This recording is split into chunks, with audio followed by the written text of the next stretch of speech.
wabarakatuh. Alhamdulillahi rabbil alamin. Wassalatu wassalam ala asyrafil anbiya'i wal mursalin wa ala alihi wa sahbihi ajma'in. Subhanaka la ilma lana illa ma 'allamtana innaka antal alimul hakim. La haula wa la quwwata illa billahil aliyyil azim.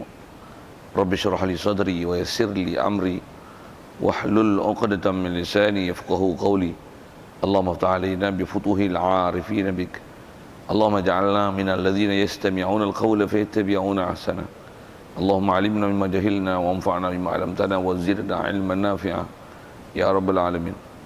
Qala Syekh Al-Musannif rahimallahu ta'ala wa nafa'na bihi bi'ulumi fid darain. Amin. Kita di muka surat 11 kitab Jawi. Kata Musannif rahimahullah ta'ala, dalil ada Allah Ta'ala. Dalil ada Allah Ta'ala ialah makhluk ini. Itulah langit, bumi dan lain-lainnya. Kerana kesemuanya itu namanya mungkin. Artinya sebelum adanya patut ada dan patut tak ada. Dan apabila sudah ada, tentulah yang mengadakan dia ada. Dan yang mengadakan dia namanya Allah. Dan apabila yang mengada itu ialah Allah, tentulah Allah ada. Dan tak ada Allah adalah mustahil. Hadirin sekalian, pertama sekali syukur terima kasih kita ke Allah Ta'ala. Syukur kita nikmat hidup yang masih diberi. Syukur kita dapat Islam. Syukur kita yang Allah Ta'ala jadikan hati sanubari kita boleh membenarkan semua ajaran Nabi kita Muhammad sallallahu alaihi wasallam. Yang dengan kita membenarkan di hati ajarannya, itulah dikatakan iman. Syukur Allah Ta'ala jadikan kita boleh taat patuh perintahnya, tinggalkan larangannya. Syukur sihat lapang masa diberi pagi ini. Syukur masih dikekalkan hidayat taufik. Dengan itu dapat kita hadir solat subuh berjemaah. Dan insya-Allah dengan segala limpahan kurnia yang masih Allah Ta'ala beri itu juga, kita memanfaatkan masa yang ada ni meneruskan bacaan kitab daripada kitab Pati Faridatul Faraid. InsyaAllah kita dalam masjid ni, kalau tak niat iktikaf lagi, main nak iktikaf sama. Lafaz niatnya saja aku iktikaf dalam masjid ni kerana Allah Ta'ala. Kata Musannif Allah Ta'ala, dalil ada Allah Ta'ala. Ada sekalian, tajuk yang kita nak sambung ni adalah nak bicara dalil tentang sabitnya ada Allah Ta'ala. Jadi dasar kita bicara ni tuan-tuan masih kalau ikut bab wujud. Cuma hari itu kita ada bincang tentang istilah wujud yang telah dibahas mengikut akidah ulama ahli sunnah wal jamaah, Abu Hasan Asy'ari, Abu Mansur Maturidi, yang bila disebut wujud, ada kalanya wujud itu diertikan dengan mana ain zat, diri zat yang sedang kita bicara. Jadi ada itu ialah ada diri perkara yang sedang dibicarakan. Wujud dengan makna macam tu dipanggil wujud yang ain maujud. Ataupun wujud tu dikatakan sifat yang terdapat tidak. Dia satu hal yang mesti dikata kepada apa benda yang kita duk bicara. Kalau bicara bab ketuhanan, ada Allah, maksudnya kita mensabitkan satu hal yang mesti dikata, yang dia sabit dengan akal, tapi ada itu tak boleh dilihat dengan mata kasar. Jadi ada perbicaraan sedikit macam tu hari itu berkenaan dengan apakah pengertian wujud itu. Jadi apa yang kita nak sambung ni adalah dalil ada Allah Ta'ala. Data yakinnya kita sebagai orang Islam kena i'tiqad bahawasanya Allah Ta'ala memang ada. Kita punya i'tiqad dah kata ada tu cantik elok dah.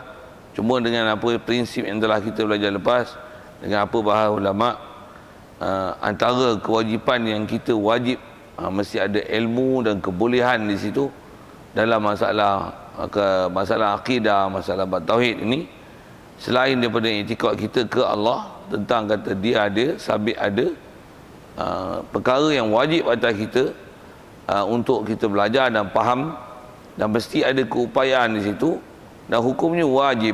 Dengan mana kalau kita tinggalkan membolehkan atau mendapatkan kebolehan dan keupayaan untuk mencari dalil ni, khusus kita nak bicara ni baru bab wujud, kita gagal di situ, berarti dah berdosa cuai dalam bab ilmu, kerana meninggalkan keupayaan wajib berdalil tentang sabitnya Allah Ta'ala.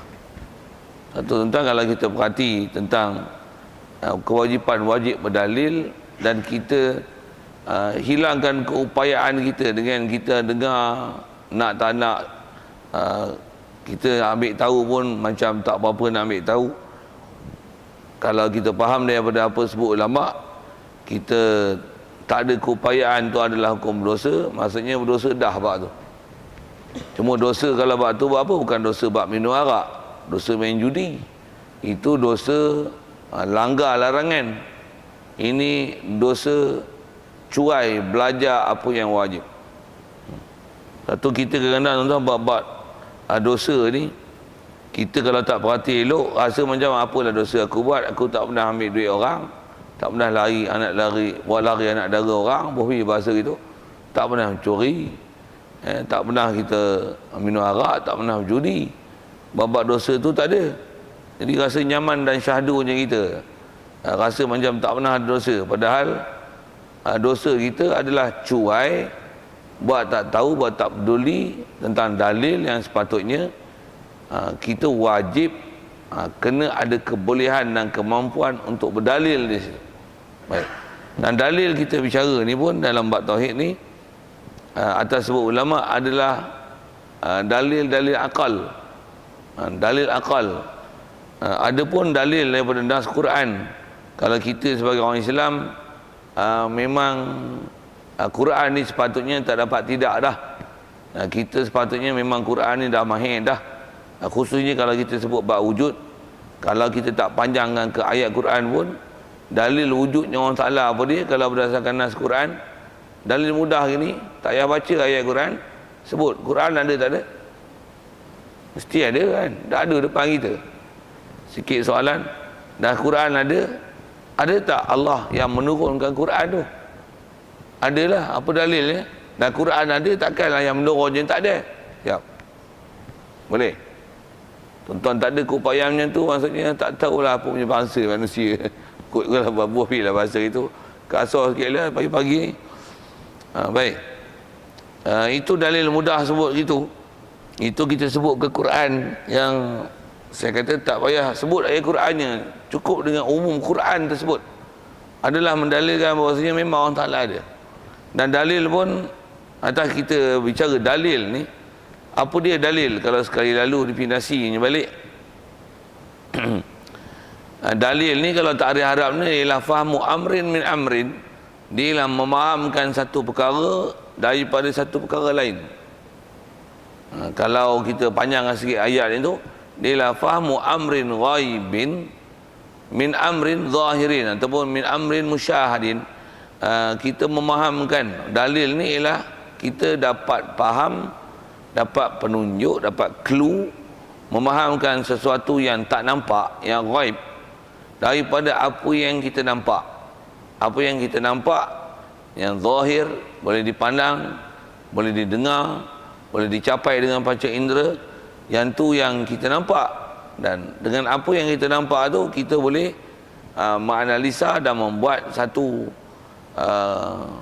keputusan yang perkara tu tak nampak, tapi dengan yakinnya kita boleh faham apa yang tak nampak itu hanya berdasarkan apa yang nampak. Itu dalil. Itu adalah dalil. Bahasa mudah tuan-tuan untuk faham dalil ni, kita naik kereta, orang bagi lampu. Tuan-tuan nampak lampu berkelit-kelit, menyala tak menyala, menyala tak menyala. Orang lampu dia rosak, tak cerdik tu. Pasal tuan-tuan tak faham benda yang ghaib, yang tak nampak. Yang tuan-tuan nampak lampu duk berkelit, orang kelit lampu. Tuan-tuan nampak lampu, tapi tuan-tuan nampak apa depan?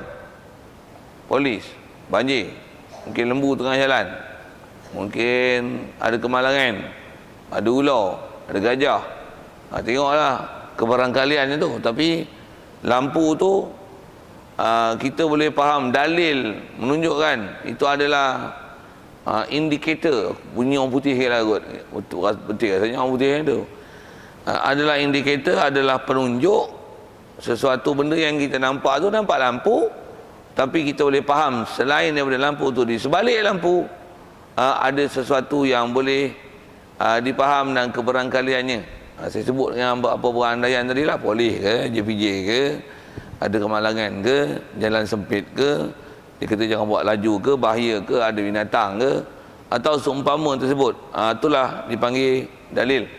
Cuma keupayaan memahamkan benda itu atas bahasa ulama tuan bab dalil ni, kalau kita belajar kaedah-kaedah ilmu pemikiran ni, dalil ni ada istilahnya dalil akli, ada dalil adi, ada dalil wadai. Dalil wadai sekali lalu kalau kita sebut itu, pasal kita bicara ni dalil akal. Apa saya sebut dalil tu, yang tu dipanggil dalil wadai. Apa dalil wadai? Dalil wadai itu dalil reka. Kita reka, kita yang mereka dalil itu. Maksudnya kalau saya sebut dengan lampu kereta tadi, kita yang mereka isyarat menggunakan lampu adalah untuk memaklumkan siapa yang berselisih dengan kita bahawasanya kena berwaspada dengan sesuatu yang keberangkaliannya akan ditempuh di hadapan yang kita tak sangka. Kita yang reka dalil tu. Dalil macam tu dipanggil dalil wadai. Dalil wadai. Wadai itu daripada wada'a kan. Kalau bahasa sebut dalil tu, kalau istilah bab-bab dilalah dalam mantik dipanggil dilalah wad'iyah. Dilalah wad'iyah. Itu dilalah yang kita reka. Ada dilalah yang dipanggil dilalah ataupun dalil yang adiyah. Kuliah subuh pelajaran penting, tapi tengok tuan-tuan mengaji macam ni.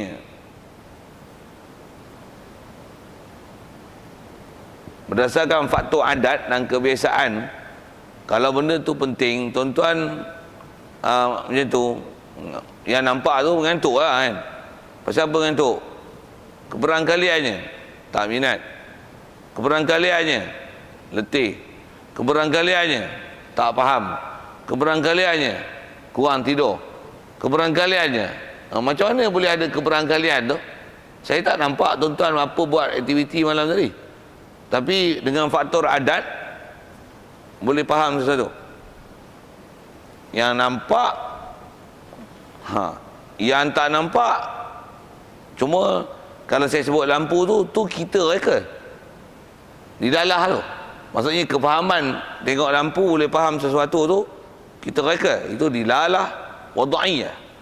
Kalau tengok ngantuk, itu adalah dilalah adiyah. Adiyah.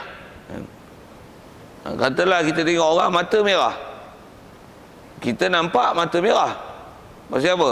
Kurang tidur, bertahan tak mau tidur, sakit mata, macam-macam tu kan.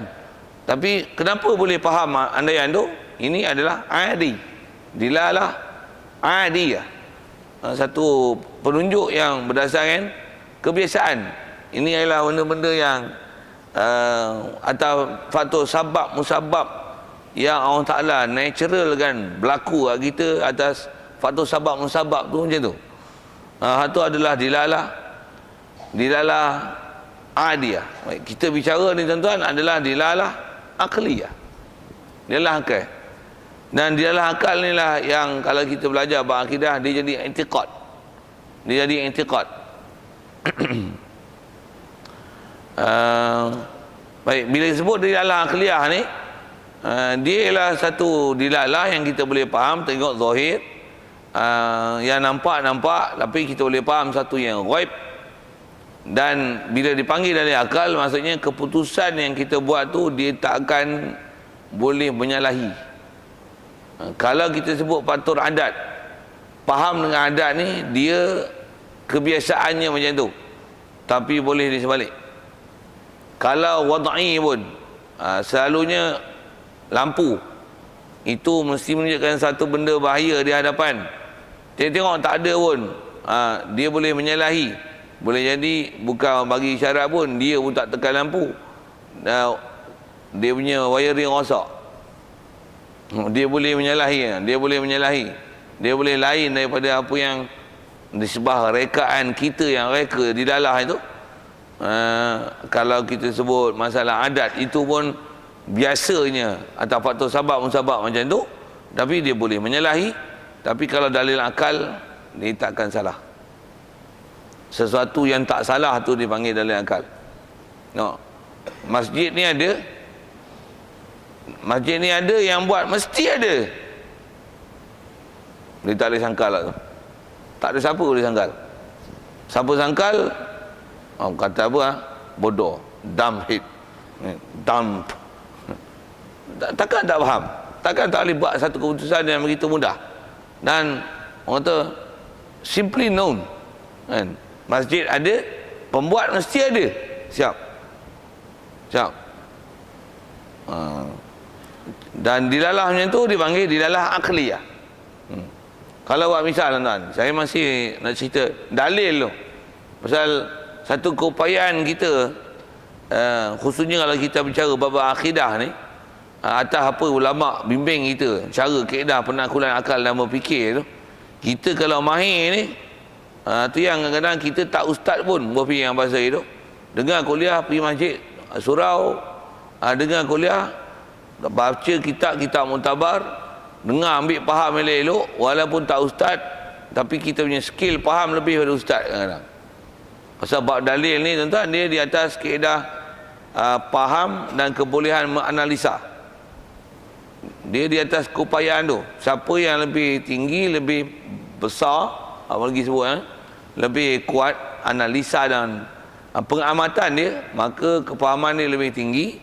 Walaupun tak ada label ustaz, tok guru, apalah seumpama itu, kerana perkara macam ni dia boleh dapat dengan kaedah penaklukan. Tengok dapat. Kadang ustaz pun tak dapat, tapi orang awam boleh dapat. Pasal apa? Pasal dia ialah kaedah berfikir, satu penaklukan berfikir. Satu kadang macam guru matematik dia ajar, guru matematik tak pernah terfikir itu, budak-budak yang dia ajar matematik boleh fikir lebih daripada guru. Sikit saya nak sebut, kata inilah dipanggil dalil akal. Tu yang ulama kita ajar, metodologi berfikir ni. Khusus kita bicara ni dalil akal, yang pula tu dia punya keputusan memang tidak akan ada di sebalik. Satu lagi saya nak sebut contoh ni, saya sebut tadi ada contoh adat, contoh yang kita reka. Kalau kita katalah macam ni, kita dengar azan. Yang dengar azan, apa tuan-tuan faham? Masuk waktu. Azan masuk waktu itu adalah wadai, syar'i. Itu adalah dilalah wada'iyah. Maksudnya dilalah yang berpilihan dengan bahasa reka tu, cuma dia rekaan syarak. Allah Ta'ala yang create kan. Kalau atas kata Nabi, Rasulullah yang mengikut syariat yang diajar ke kita. Azan, kalau jenis laung kat speaker ni, dia menunjukkan masuk waktu dan di situ nak didirikan jemaah. Okay. Itu dilalah wada'iyah. Cuma dia wadai syar'i. Kalau lampu tadi tu wadai hukumi, maksudnya tak pun umumi. Itu adalah rekaan yang umum manusia buat, pakai. Merah berhenti, kuning jalan, kuning jalan pula lah. Memang boleh jalan lagi. Saya duduk jalan lagi, tuan-tuan berhenti, baguslah tuan-tuan warak apa cerita ni. Hijau jalan, itu kita yang reka, kita boleh tukar color. Kuning berhenti, merah jalan, hijau sedia, kita boleh reka benda tu. Jadi kita boleh create tu, warna tu kita boleh create. Angkat bendera putih kalau perang, surrender, itu kita boleh create. Angkat bendera hitam, surrender pun boleh. Tapi itu tu kita create, kita buat. Angkat bendera setengah tiang, ni ada orang mati. Tuan tak faham dah lah, saya faham tu. Saya faham. Dia lah yang kita create ni. Create macam ni. Macam mana? Bagus. Buat jari lain lagi, lain faham. Kalau budak-budak dulu ni style macam mana pun, itu apa kan? Tu dilalah create. Cuma yang ni dilalah yang ghairu lafziyah. Dilalah yang tak lafaz kan. Tu kalau saya syarah tu je pun banyak kan. Semua saya nak sebut ialah atas kita bicara dilalah akliyah ni. Jadi saya sebut dia azan. dengan azan atau dilalah wada'iyahnya masuk waktu dan nak berjemaah di situ. Okey. Dan kalau patut adat pun rasanya boleh guna gini. Adatnya bila azan masuk waktu. Itu adat sebenarnya. Tapi boleh jadi azan tak masuk waktu. Boleh? Tu kata dia bukan dalil akal lah tu. Itu kan dalil akal. Itu adalah dalil sama ada adi, kebiasaannya gitu, ataupun dia lah dalil wada'i. Maksudnya dilalah wada'iyah. Dia lah reka memang, dan reka tu reka syarak mensyariatkan bila azan, maksudnya masuk waktu dah azan nak buat jemaah di situ. Adapun dalil akal, saya nak tunjukkan dalil akal tu. Dan benda ni takkan boleh dicanggah. Takkan siapa bantah kalau saya cakap gini. Bila dengar azan, yang azan tu mesti hidup. Kalau tak, takkan boleh azan. Betul tak? Siapa setuju? Siapa nak bantah tu?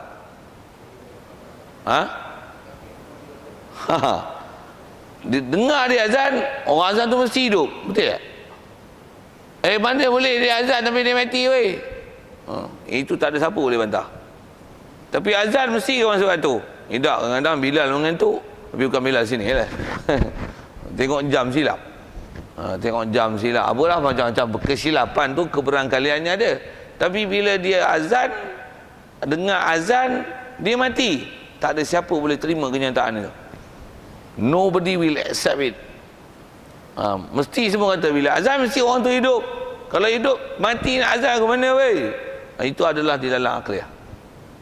Saja saya nak sebut pagi ni tentang pembahagian dilalah dan dalil macam tu.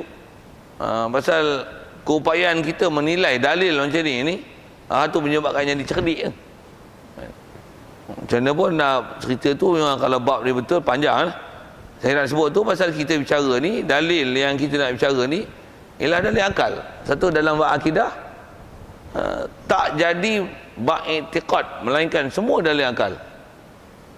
Cuma tuan-tuan kena faham elok apa yang dikatakan akal tak akal tu. Pasal dalil ataupun dilalah dia tak jadi i'tiqad. Katalah dia ni kenyang melampau, tak senang duduk. Pasal apa? Pasal tengok gaya tu yang ni makan banyak sangat. Kita nampak dia tak senang duduk, tapi kita faham dia kenyang. Apa saya nak sebut ialah tang kata kenyang tu. Ataupun macam ni kita sebut ni makan banyak macam mana? Kenyang. Makan banyak kenyang, dan makan banyak mendalilkan dia lapar. Betul? Itu adalah dalil adat.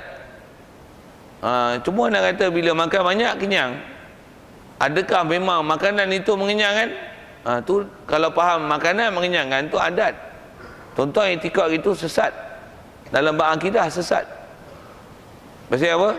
Pasal kita tak diajar yang tu dalam bab yang kita kena i'tikad mesti. Mesti tidak. Pasal dia boleh menyalahi. Yang tu tak di-i'tikad. Pasal makan banyak kenyang. Ada orang makan banyak tak kenyang. Kadang-kadang tak makan pun kenyang. Sekejap. Itu nak menunjukkan kata bahawasanya benda tu tak di-i'tikad, tak dipegangi. Yang kita i'tikad apa? Bila makan banyak kenyang. Bila makan banyak kenyang, yang mengenyang mesti ada, tapi yang mengenyang bukan makanan. Itu dalil akal. Itu yang kita i'tikad. Yang mengenyang mesti ada, tapi yang mengenyang bukan makanan. Kerana berapa banyak orang yang tak makan tapi kenyang. Yang kadang-kadang tak makan pun tapi tak pada pasal lapar. Pasal apa? Pasal masalah mengenyang. Mengenyang tak kenyang ni bukan letak pada makanan sebenarnya. Dan telah dibukti dengan faktor adat dan kebiasaan. Apa saya nak sebut ialah tak kata kita i'tikad ialah benda-benda yang istilah kalau buat dalil ni dipanggil dalil akli. Dalil akli adalah dalil yang di-i'tikad. Satu, bila makan banyak kenyang, yang mengenyang mesti ada, dan tak di-i'tikad bahawasanya yang mengenyang itu ialah makanan. Sekalipun katalah contoh ke dahaga air, kita dahaga kering tekak, minum air, hilang dahaga.